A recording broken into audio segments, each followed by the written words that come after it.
AP MLA అభ్యర్థి కొలిగిపూడి శ్రీనివాసరావుపై తీవ్ర వ్యాఖ్యలు చేశారు వైసీపీ అభ్యర్థి నల్లగడ్డ స్వామిదాసు.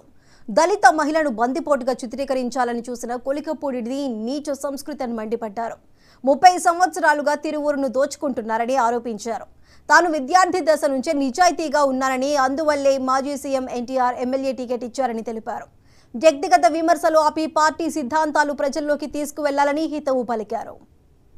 చదువుకున్న దళిత మహిళని బందిపోటు అంటావా? ఎక్కడ రాను బందిపోటు చెప్పి ఏం చేసావు? మా చరిత్ర నీకేం తెలుసు? 30 ఏళ్ళుగా ఇక్కడే ఉన్నావు.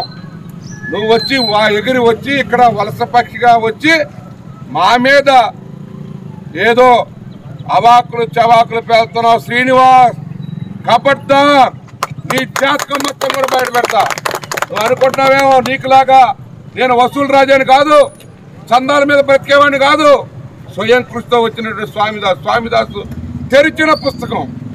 జాగ్రత్తగా మసులుకో, జాగ్రత్తగా ఉండు. నువ్వు అనుకుంటున్నావు నా అనుచరులు కానీ మా కార్యకర్తలు కానీ కన్నెర చేస్తే ఎక్కడ కూడా తిరగలేవు నువ్వు.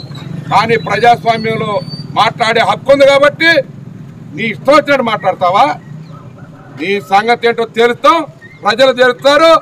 నువ్వు ఇక్కడ సీటు తీసుకుంది ఎందుకయ్యా? నువ్వు సంపాదించుకొని చందాలు వసూలు చేసుకొని ఎక్కడికో పోయి హైదరాబాద్లో పెట్టుకోవటానికి. ఈ రాష్ట్రంలో కూడా కాదు, అమరావతి కాదు, అదొక పూచి.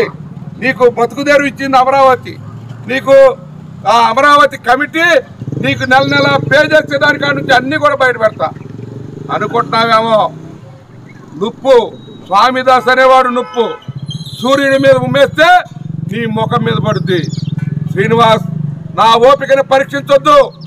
వ్యక్తిగత విమర్శలు తెలిసి తెలియక మాట్లాడుతున్నావు.